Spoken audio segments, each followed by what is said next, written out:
Mindfulness Hangover. Lo que nos venden ahora es el McMindfulness, la comida rápida de la espiritualidad. Claude Anshin Thomas. Uno está mucho menos ansioso si se siente perfectamente libre para estar ansioso, y lo mismo puede decirse de la culpa. Alan Watts. Como habíamos visto, el auge de la figura del gurú occidente fue en gran parte consecuencia de esta búsqueda de estados superiores de conciencia, lo que popularizó técnicas orientales como la meditación y el yoga. Aunque la meditación ya existía en las religiones occidentales, llamada contemplación, fueron no obstante técnicas de Oriente como el Zen y el Vipassana las que pusieron de moda meditar. La meditación rápidamente fue adoptada por Occidente como una técnica para encontrar la paz mental, incluso acuñándola de nuevo como mindfulness, atención plena, para hacerla más aceptable para las mentes occidentales, eliminando cualquier rastro religioso. La aparición de monjes budistas célebres como Pema Chodron, Thich Nhat Hanh o Matthieu Ricard han ayudado a la difusión de esta técnica milenaria. En concreto, Ricard, doctor en biología y convencido meditador, fue nombrado el hombre más feliz del mundo por investigadores de la Universidad de Wisconsin, quienes afirmaron que gracias a la meditación ha podido afectar la neuroplasticidad de su cerebro. También nuevos maestros espirituales superventas como Eckhart Tolle, profesores como John Kabat-Zinn y su programa de reducción del estrés basado en el mindfulness, MBSR, numerosos mindfulnessers defensores de la meditación como parte esencial de sus vidas, como la escritora Elizabeth Gilbert, la empresaria Arianna Huffington o el actor Richard Gere, amigo íntimo del Dalai Lama, han contribuido a la difusión de la meditación como técnica para mejorar el bienestar mental o el control emocional de las personas. Y es que hay razones de peso para que el mindfulness esté de moda. Estudios científicos han demostrado que el mindfulness no solo evita la depresión, sino que además influye positivamente en los patrones cerebrales que subyacen a la ansiedad, el estrés, la depresión y la irritabilidad que nos afectan día a día. Así, estos estados desaparecen con mayor facilidad. Otros estudios han demostrado que las personas que meditan de manera habitual visitan menos al médico y pasan menos días hospitalizadas. La meditación mejora la memoria, aumenta la creatividad y agiliza los tiempos de reacción. La mayoría de estos estudios, así como diversas publicaciones, avalan los buenos resultados del uso del mindfulness en terapia y, en general, los retiros de meditación como una experiencia profunda y beneficiosa para tomar una nueva perspectiva de las cosas, darse cuenta de que nada es permanente y aprender sobre sabiduría budista de manera muy intensiva. Sin embargo, un estudio de la Universidad McGill de Montreal afirma que gran parte de las publicaciones sobre los beneficios terapéuticos del mindfulness tienden a sobrevalorar los resultados positivos un 60% más de lo que cabría esperar a partir de consideraciones estadísticas. Y un reciente estudio publicado por investigadores de varias universidades, llamado irónicamente Mind the Hype, avisa que la información errónea y metodologías pobres de muchos estudios pasados publicados sobre mindfulness pueden haber llevado a los consumidores a confusión, decepción e incluso daños. Este estudio indica que los mismos problemas en ponerse de acuerdo en la definición de mindfulness da lugar a dificultades metodológicas para interpretar los resultados de las investigaciones. Sea como sea, en los últimos años se ha querido proclamar el mindfulness como la panacea definitiva hacia el bienestar, la serenidad y la paz interior recomendable para cualquier persona. Es por ello que el mindfulness se ha vuelto mainstream. Se practica en escuelas, empresas, cárceles y entes públicos, incluyendo el ejército de Estados Unidos. Millones de personas están obteniendo beneficios tangibles de su práctica en mindfulness. Menos estrés, mejor concentración y tal vez algo más de empatía. No hace falta decir que es un desarrollo importante al que hay que dar la bienvenida, pero tiene una sombra. Aunque para hacerlo más digerible para el mundo corporativo, el mindfulness se ha descontextualizado de cualquier finalidad transformadora, así como los fundamentos éticos budistas de los que deriva, y se ha convertido en una herramienta operativa que se aprende en un curso. De ahí que los críticos hayan acuñado el nombre de McMindfulness. En cualquier caso, la popularización del mindfulness se ha traducido en querer trasladar sus propiedades a cualquier cosa susceptible de ser vendida, ya no solo en el campo terapéutico y el desarrollo personal, sino en nuevos productos en forma de talleres, libros y apps para móvil, a menudo precedidos del prefijo mindful, a punto para ser consumidos por el gran público. Mindful eating, mindful teaching, mindful learning, mindful childhood, mindful parenting, mindful communication, mindful coaching, mindful mentoring, mindful creativity. Al ser etiquetados con mindful, parecen adquirir un nivel más elevado en una inteligente operación de marketing. En esta línea podemos encontrar más de 1000 aplicaciones para descargar, relacionadas con el mindfulness, y la adopción del mindfulness por parte de altos ejecutivos es cada vez más habitual. El beneficio del mindfulness es algo que la mayoría de las organizaciones ya reconoce y apoya. Las empresas entienden cada vez más que solo pueden maximizar todo el potencial de sus empleados si funcionan bien, de manera saludable y resiliente.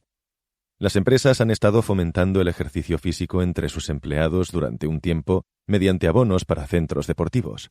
Fomentar el mindfulness es el paso siguiente.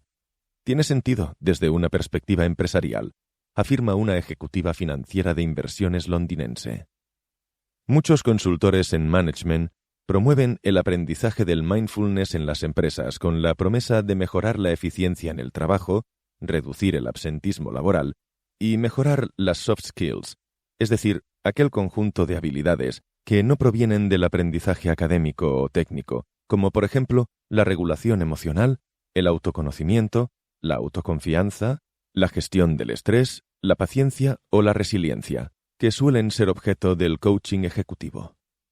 Otros incluso afirman que aprender y practicar mindfulness puede funcionar como una tecnología disruptiva, reconduciendo incluso las empresas más disfuncionales hacia organizaciones más bondadosas, compasivas y sostenibles. En mi caso, hacía años que había empezado a leer textos budistas y taoístas. Me encantaban esas palabras, a menudo de difícil comprensión, que me hicieron empezar a degustar y practicar la meditación vipassana. Esta técnica meditativa me sentaba bien en pequeñas dosis, porque básicamente hacía que me sintiera más relajado y desapegado de mis preocupaciones, y que podía tener un espacio donde tomar distancia de mis pensamientos y huir del estrés.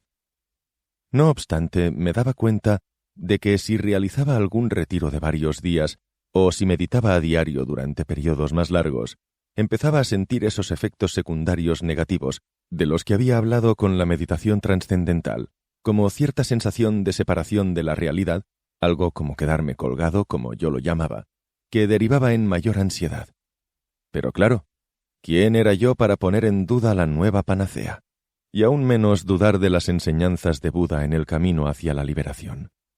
Por supuesto asumí que yo debía de estar equivocado, y todo ese malestar era parte del peaje que había que pagar.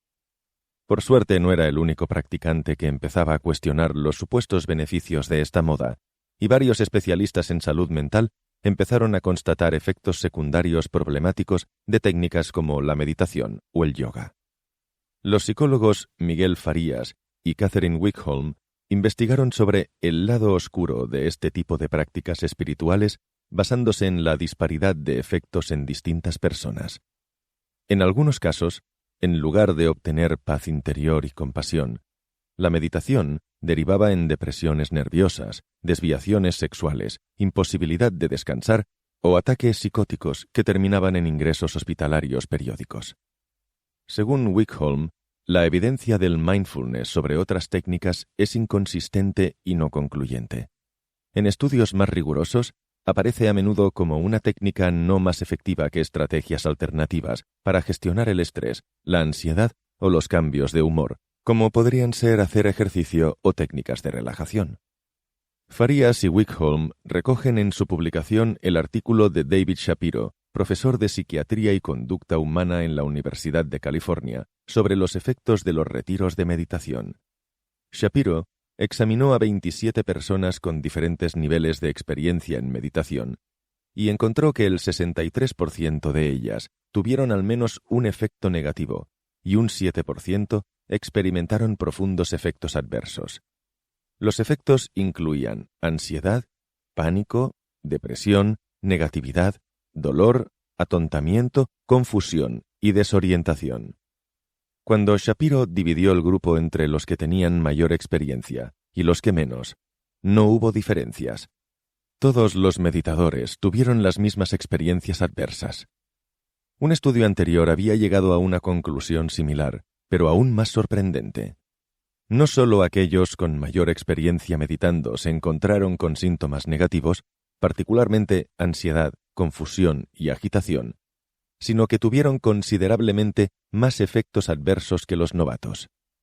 Llama la atención que eminentes psicoterapeutas como Arnold Lazarus y Albert Ellis advirtieran ya en los años 70 que la meditación no era para todo el mundo, pues constataron que algunos clientes tenían alteraciones graves después de meditar, como depresión y tentativas de suicidio.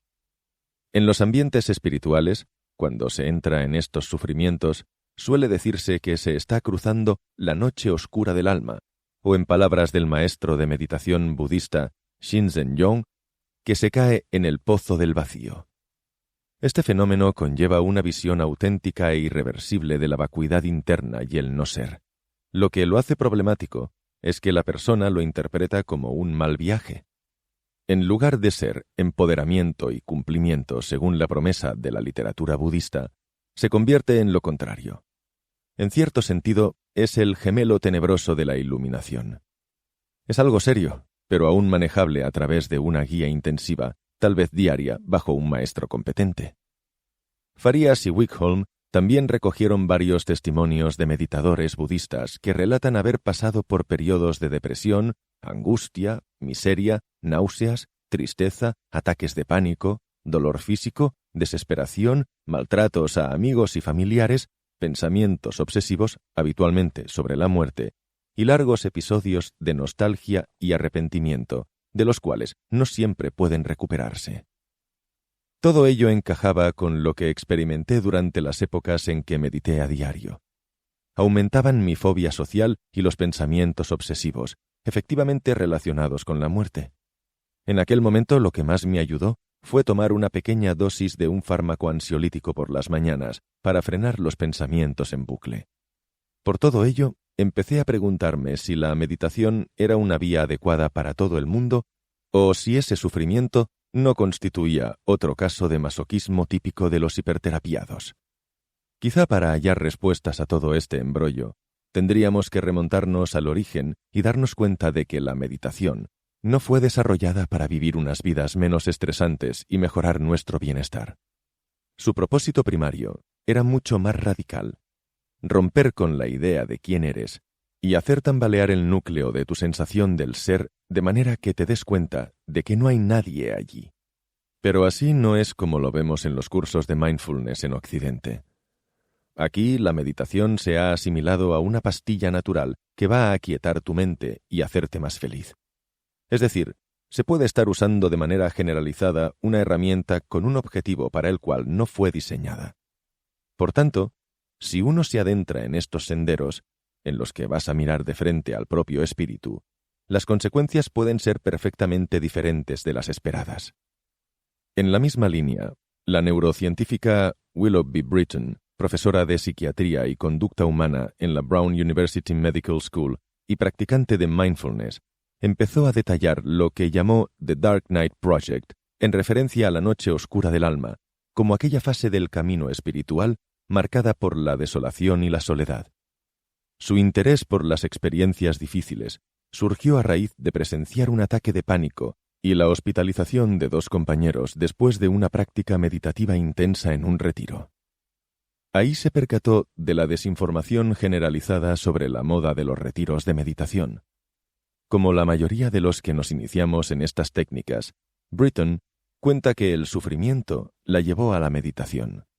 Mientras estudiaba en la universidad, su mejor amiga se suicidó y, para sobrellevar la ansiedad, convirtió en su libro de cabecera Camino con Corazón, del conocido maestro de meditación budista Jack Kornfield, fundador de la Insight Meditation Society en Estados Unidos. Al principio, como todo meditador que se inicia, Britton solo estudió los aspectos positivos de la meditación, que evidentemente son muchos, pero empezó a darse cuenta de que se silenciaba todo el malestar, ya que se consideraba que éste era parte necesaria del camino espiritual. En meditación, uno de los cambios más radicales que se producen fue lo que Britton llamó la narración del propio yo. Proponía el siguiente ejercicio, que suele ser la base de la mayoría de retiros de meditación. Focalízate en el momento presente. Nada más que en el momento presente. Quizá puedas conseguirlo por un periodo muy corto de tiempo. Sin embargo, si intentas alargar este presente por 1 o 2 horas durante días, tu sensación del yo, con una pata en el presente y una en el futuro, acaba por colapsar. Esta práctica puede hacer sentirse fantásticamente a algunas personas, pero para otras es como estar continuamente en una montaña rusa. Y en lugar de la plena realización de sentir la vacuidad del yo, una angustiante sensación de vértigo puede ser el resultado final. Britton encontró a muchas más personas con desagradables efectos secundarios. Convulsiones, tics nerviosos, etapas que alternaban euforia y depresión o ausencia absoluta de sensaciones y emociones, por lo que avisaba que los maestros de meditación deben tomar responsabilidad sobre esto y asegurarse que los estudiantes tienen algún tipo de supervisión. Incluso decidió crear un centro llamado Cheetah House en Rhode Island para procurar servicios de apoyo para la rehabilitación de meditadores, ya que muchos de ellos, después de sufrir efectos como brotes psicóticos o la incapacidad de volverse a concentrar en el trabajo, no habían podido encontrar la ayuda adecuada de terapeutas u otros maestros de meditación. Estos daños colaterales, en el fondo, tampoco tendrían que sorprendernos tanto si tenemos en cuenta que con la meditación prolongada puede derrumbarse toda la estructura de la personalidad, que es la base a partir de la cual organizamos la vida, nuestras relaciones y los quehaceres prácticos. Debido a este colapso, Britton relata cómo distintos meditadores acudían en su ayuda incapaces de llevar una vida normal. En mis andaduras por la búsqueda espiritual, estuve en varios retiros de meditación. Pasábamos un periodo de entre 3 días y 1 semana en total silencio, durante el cual meditábamos varias horas al día, comíamos vegetariano y por la tarde recibíamos algunas enseñanzas budistas. Hacia el final de uno de estos retiros, después de 5 días en silencio, entré en la experiencia total de observador. Podía observar mis propios pensamientos desde fuera. Contemplaba la avalancha de diálogo interno como si fuera testigo de una película. Los pensamientos se encadenaban y solapaban unos con otros, fuera del alcance de mi voluntad. Surgían y desaparecían unos tras otros. Estaba tan alucinado por ese espectáculo que me dio por reírme. Por suerte me dio por el lado humorístico de la situación y no por el miedo. En estos retiros también me sorprendía siempre el cambio de percepción del tiempo. Los días se volvían eternos. Al estar presente en gran cantidad de minutos, se producía una expansión y un solo día parecía que tenía la duración de varios. En general, lo más doloroso y complicado era mantener la postura erguida con piernas cruzadas. Desde pequeño he tenido una acusada cifosis dorsolumbar, por la que me curvo hacia adelante. Además, mantener tantas horas las piernas cruzadas se convertía en una tortura, ya que la pierna derecha siempre se entumecía y el dolor a ratos llegaba a ser insoportable. Después del primer retiro, estuve cojeando durante varios días y me tenía que ayudar con los brazos para poder subir las piernas a la cama. En uno de estos retiros, el último día, teníamos la posibilidad de hablar con el maestro para aclarar algunas dudas sobre la meditación. Cuando llegó mi turno, aproveché para preguntar sobre mi dolor en la parte baja de la espalda. Intento mantener la postura erguida, pero acabo curvado y me duelen mucho las lumbares. ¿Me podría recomendar alguna solución? Pregunté al maestro en mi turno esperando una respuesta sobre colocar un zafu más elevado o de probar de meditar en silla como algunas personas hacían. El dolor lumbar está asociado con la rabia. Deberías concentrarte en la rabia y sentir con plena consciencia esa sensación, me respondió. En las siguientes meditaciones pasé a focalizarme en la rabia, por lo que empecé a sentirla más y más, pero no me libré de mis dolores físicos y terminé por meditar en una silla o directamente en el sofá en mi práctica diaria en casa. Después de estas estancias largas meditando, además de los dolores corporales habituales, tenía dificultades para volver a la normalidad y se acentuaba mi aislamiento social. De alguna manera las personas y sus conversaciones me resultaban anodinas, vacías, y me molestaba la presencia de los demás, sobre todo si eran incapaces de mantener un poco de silencio. A medida que iba profundizando, sentía el vacío interior del que hablaban los textos budistas, es decir, intentaba observar el yo, y no había más que un gran espacio vacío. ¿Tanto esfuerzo para esa nada? La meditación, que para algunos resultaba algo agradable, útil y un camino a la felicidad, a mí me tornaba huraño e irritable si la practicaba demasiados días. Por suerte ya hay expertos en la materia, como el respetado autor budista Andrew Holchek, que alertan que la meditación no es para todo el mundo y puede hacerse de manera inapropiada. La meditación cultiva un tipo de conciencia de testigo. Estoy siendo testigo de mis pensamientos, no soy mis pensamientos, que si se hace correctamente, puede ayudarnos a distanciarnos de forma segura y beneficiosa de los contenidos de nuestra mente, pero también puede exacerbar ciertos tipos de disociación y trastornos de despersonalización. Hay una diferencia sutil pero crítica entre la diferenciación y la disociación. La diferenciación es buena. Nos ayuda a ganar perspectiva sobre nuestros pensamientos y emociones. El enemigo cercano de la diferenciación es la disociación, y eso no es tan bueno.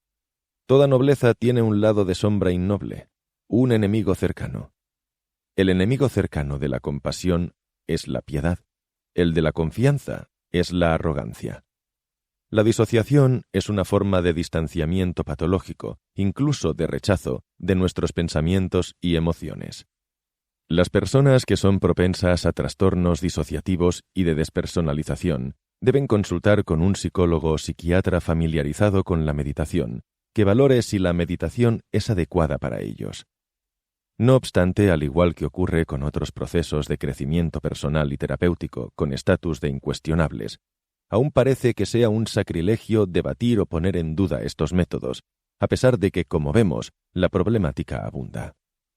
De hecho, cuando empecé a tener dudas sobre si la meditación estaba indicada para todo el mundo, conversé con algunos maestros y practicantes. Unos rechazaban cuestionarlas porque el mindfulness se había convertido en algo central dentro de sus empresas de coaching y, por supuesto, ello suponía poner en duda su principal fuente de ingresos. Y otros, porque después de años buscando dónde agarrarse, preferían no debatir y hacer tambalear su santo grial. Me inquietó especialmente uno de ellos, que se dedica a fomentar la práctica del mindfulness en las escuelas, porque no se tiene en cuenta el estado psicológico de los niños y no se ha contrastado suficientemente si existen beneficios de esta introspección a edades tan vulnerables. Era un nuevo caso de complejo de Salvador a lo David Lynch que, con la mejor de las intenciones, defienden a capa y espada la introducción masiva de su técnica, sin seguir criterios rigurosos ni contrastarlo con la comunidad psicoterapéutica. Este tipo de cuestionamiento de técnicas milenarias, como la meditación, solía levantar ampollas entre sus defensores a ultranza. Sin embargo, proseguí en mi búsqueda de respuestas sobre la meditación, y en un foro online comenté los efectos adversos que había tenido especialmente con la meditación trascendental. Obtuve varias respuestas a mis dudas, entre ellas una psicóloga que me comentó: «Me alegra saber que hay más personas interesadas en esta cuestión. Yo creo que no todo el mundo necesita la meditación o se beneficia de ella. Hay muchas maneras de tomar contacto con la realidad y de conocerse con más profundidad. Es necesario analizar un poco todo el movimiento espiritual que se ha puesto de moda. Para muchos de mis pacientes es perjudicial para la salud mental». Pasados unos días me pidió contestar una encuesta para un estudio que iba a publicar sobre esta problemática. En él afirmaba que la meditación podía tener riesgos para la salud mental en una parte importante de las personas que la practicaban, y recalcaba la necesidad de profundizar en el estudio de los posibles efectos de la meditación y de prescribirla y supervisarla de forma responsable por expertos. Otros estudios demuestran que los meditadores sufren todo tipo de efectos psicológicos negativos, como sentimientos narcisistas de superioridad y grandeza, u otras fantasías, así como alteraciones psicopatológicas como ansiedad, crisis de pánico, delirios, visiones, exacerbación de síntomas depresivos, hasta intentos de suicidio y vivencias de efectos espirituales negativos, en los cuales uno puede quedar atrapado, como la llamada noche oscura del alma, el despertar de la Kundalini, crisis de fe o la adicción al trance. Además, las personas con una estructura de personalidad más frágil pueden ser más susceptibles a sufrir diversas complicaciones como producto de la práctica meditativa, pues hay que tener un yo estructurado antes de buscar la disolución del yo. Para aportar tranquilidad sobre el tema, la psicóloga Ruth Baer, profesora de la Universidad de Kentucky y autora del libro Mindfulness para la felicidad, compara el mindfulness con el ejercicio físico. En condiciones normales de salud, debe ser beneficioso y no causar daño alguno, pero que puede ser dañino bajo formas inseguras y prácticas excesivas. En relación a cómo enseñar y aprender mindfulness de manera segura, nosotros ofrecemos 3 dimensiones: la intensidad de la práctica, la vulnerabilidad de la persona y la calidad del instructor. Entender bien estos factores previene riesgos para los practicantes y asegura que los profesores de programas basados en mindfulness reciben entrenamiento y supervisión adecuada. Pero, ¿es equiparable el ejercicio físico al mindfulness? ¿O qué considera Baer unas condiciones normales de salud? El escritor Carmelo Ríos, experto en filosofía oriental y experimentado profesor de artes marciales, advierte que adentrarse en la meditación es arriesgado si no se cuenta no solo con el instructor preparado y adecuado, sino con el sistema pertinente para cada tipo de personalidad y entorno. Por ejemplo, para estudiantes con temperamento fogoso o rajásico, proclives a la acción o la pasión, a expresarse por los deseos o la excesiva actividad, pueden sugerirles una meditación sentada que tranquilice la mente. Sin embargo, este tipo de meditación no sería recomendable en absoluto para un alumno de carácter tamásico, inerte, introvertido, abúlico, misticoide, tímido, ensimismado, tendente al ostracismo con problemas para interaccionar con el mundo o comunicarse con los demás, ya que este tipo de meditación, en la que seguramente se encontrarán muy cómodos, acentuaría aún más sus tendencias a la evasión del mundo y, en realidad, no se trataría de una forma real de meditación, sino de una suerte de microsistema mental, de escapismo emocional o de anestesia mental. Estos condicionantes chocan frontalmente con la industria que se ha generado alrededor de la meditación y el mindfulness, poco interesada en las posibles consecuencias negativas o la poca profesionalidad de algunos de sus formadores. Además, se ha advertido que algunas de las premisas del mindfulness pueden resultar de difícil aplicación o comportar una rigidez que perjudique a ciertos procesos, ya sea a personas u organizaciones. Por ello, visto que la problemática existe y que puede ser grave, tal vez la solución pasa por adaptar el mindfulness a cada caso. Podemos concluir que el mindfulness puede ser una puerta a la dimensión espiritual. El inconveniente es que hoy en día se vende fundamentalmente como una herramienta para contrarrestar el estrés, cuando en cambio, meditar no es un medio, sino un objetivo en sí mismo, es descansar en lo que somos. La interpretación instrumental del mindfulness distorsiona la naturaleza de la meditación tradicional, que no es más que un camino espiritual para conocernos en profundidad.